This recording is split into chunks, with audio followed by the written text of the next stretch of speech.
कि पहले की जो सरकारें थी वो कोर्टों से फैसले अपने मन के मुताबिक कराती थी, जिसकी वजह से सरकार में, न्यायपालिका में और कार्यपालिका में कोई डिस्प्यूट नहीं होता था। हर डिस्प्यूट तो पहले भी हुआ। नहीं, डिस्प्यूट पहले हुआ लेकिन वो जी के जमाने में वो एक नॉमिनल। अरे डिस्प्यूट से इमरजेंसी लग गई आपके। डिस्प्यूट से इमरजेंसी लग गई, लेकिन क्या है, देखिए हर इंसान का अपना अपना पॉलिटिकल एफिलिएशन है। जो जज हैं, जो न्यायाधीश हैं, उनका भी भले ही वो हम कहें कि ये बिल्कुल निष्पक्ष हैं, ये कानून को देख के जवाब डिसीजन देंगे, लेकिन उनकी कहीं ना कहीं सिंपैथी जिस पार्टी ने या तो उनको अपॉइंट किया है उनके साथ रहती है, या जिस पार्टी की आइडियोलॉजी से वो बिलीव करते हैं। कोर्ट का जज हटते ही राज्यसभा का मेंबर हो जाएगा। लेकिन पर यह भी क्या सही है कि सुप्रीम कोर्ट का एक जज भारत के दुश्मन कंट्री पाकिस्तान के कानून का हवाला देके देश के फैसले करेगा? क्या ये सही है? कौन से फैसले की बात कर रहे हैं? इसी वक्फ बोर्ड के फैसले में उसने पाकिस्तान के फैसले का रेफरेंस दिए जज ने। क्या अभी तो फैसला आया ही नहीं। जो भी उन्होंने दिया उसमें पाकिस्तान क्या का अभी फैसला तो वक्फ में आया ही नहीं। पाकिस्तान का कानून ऐसे कहता है। ये कहा है, बिल्कुल कहा है, अखबारों के अंदर आ रहा है या फिर मीडिया गलत रिपोर्टिंग कर रहे हैं। मैंने तो नहीं देखा कि पाकिस्तान पढ़े आप, मैं आपको अखबार कोई फैसला भी नहीं आया वक्त में। जो भी वक्फ वाले पे पाबंदी लगाई है, जो कुछ लगाई है उन्होंने, कुछ नहीं पाबंदी लगाई, कुछ तो लगाई है कोर्ट ने। अच्छा बता दीजिए क्या क्या लगा। खैर ये तो इतना डिटेल अचानक आप पूछेंगे तो मेरे को याद नहीं है, लेकिन ये न्यायपालिका और न्यायपालिका में टकराव इसलिए है क्योंकि हर न्यायाधीश, हर राजनीतिक अपने हिसाब से, अपनी आइडियोलॉजी के हिसाब से चलता है। वो कहीं ना कहीं उस राजनीतिक पार्टी के सिंपैथी भी दिखाता है, और उसका अगर उसके विचार उसके विरोध में रहते हैं तो वो उस जो अपने फैसले देता है उसके अंदर उसके विरोधाभास की झलक झलकती है।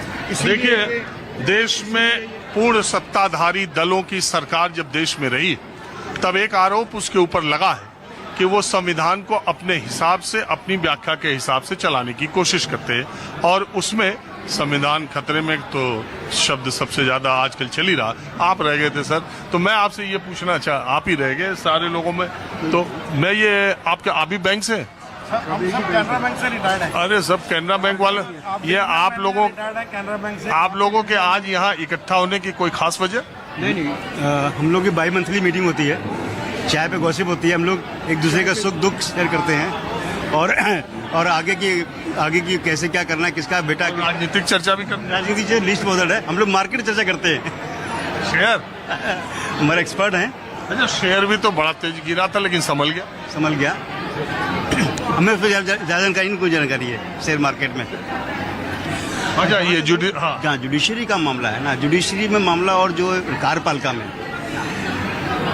पहली बार मैंने देखा है कि इस तरह का कि अगेंस्ट गवर्नमेंट के अगेंस्ट में जुडिशरी आ रही है।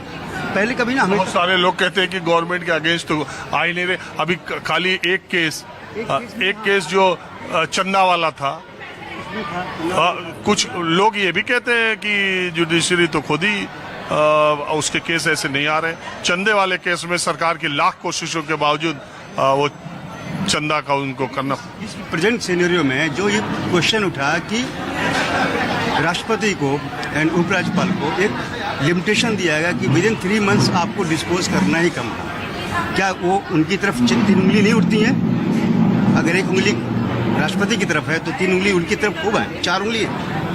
क्या उसको जस्टिफाई कर पा रहे हैं वो? सुप्रीम कोर्ट नहीं कर पा रहा है।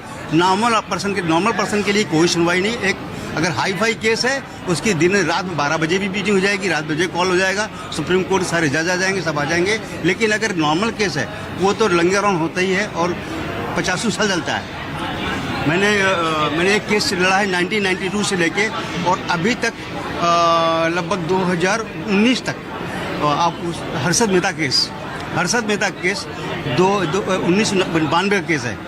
अभी तक क्या हुआ? बहुत बैंक वाले जेल गए, ये गए, वो छोड़ के आए, सब हो गए, लेकिन केस खत्म नहीं हुआ। हाई कोर्ट ने, सुप्रीम कोर्ट ने आर्बिट्रेशन में जाके उसने अवार्ड दिया और फिर भी उसको अवार्ड को इम्प्लीमेंट नहीं हुआ। आर्बिट्रेशन अवार्ड को भी इम्प्लीमेंट नहीं हुआ। तो ये जुडिशरी का वर्किंग है। How can when award is passed it should be implemented, no? That enforcement is not there having even judiciary also. बात आपकी सही कह रहे हैं, और मूल बात यह है कि ये कोई जो विवाद है ये कोई नया नहीं है देश में। न्यायपालिका, कार्यपालिका, व्यवस्थापिका आपस में हस्तक्षेप, सुप्रीम कोर्ट के फैसलों को ओवरराइड करके संसद ने फिर से संविधान संशोधन किया है और संसद ने भी सुप्रीम कोर्ट ने भी संसद के बनाए कानूनों की न्यायिक पुनरावलोकन या न्यायिक समीक्षा भी की है। ये चलते रहा है, लेकिन जब जिसके पास जैसी ताकत संसद में रही है तब उसका बोली और व्यवहार ऐसा ही रहा है। एक किस्सा सुना के अपनी बात खत्म करता हूँ।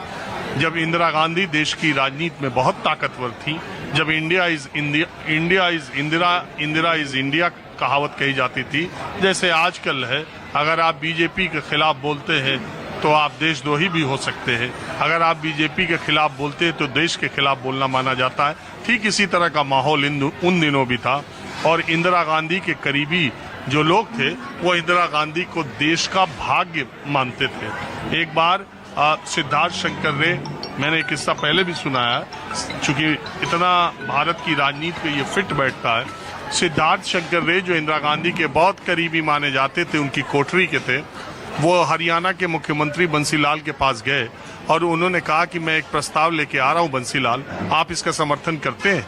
उन्होंने कहा क्या? उन्होंने कहा मैं चाहता हूं इंदिरा जी को ताजिंदगी प्रेसिडेंट बना दिया जाए। उन्होंने कहा इसमें देरी की कोई बात नहीं है, उन्हें प्रधानमंत्री पद से हटा के आजीवन के लिए राष्ट्रपति बना देना ही ज्यादा श्रेयस्कर होगा।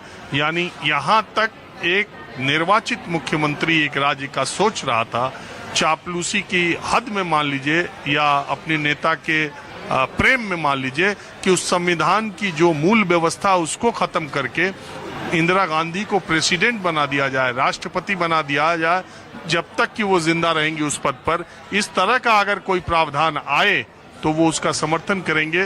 देश में ज्यादातर राज्यों में कांग्रेस की सरकार थी, संविधान संशोधन करके ये व्यवस्था, पता नहीं उस समय इतना था कि नहीं, ये व्यवस्था अगर करनी होती तो इस तरीके का था। सिद्धार्थ शंकर रे ने बंसीलाल को समझाते हुए कहा, अरे बंसीलाल जी, मैं राष्ट्रपति की बात नहीं कर रहा हूँ, मैं कांग्रेस प्रेसिडेंट, कांग्रेस अध्यक्ष ताजिंदगी बनाए जाने की बात कर रहा हूँ। तो आप समझिए कि मामला राजनीतिक हलकों में जब सत्ता होती है तो आदमी किस कदर और कहां तक सोचने लगता है, समय समय की बात है। सत्ता आती जाती रहेगी, संवैधानिक संस्थाएं और संविधान की व्यवस्था हमेशा बनी रहेगी और इसका सम्मान करना संवैधानिक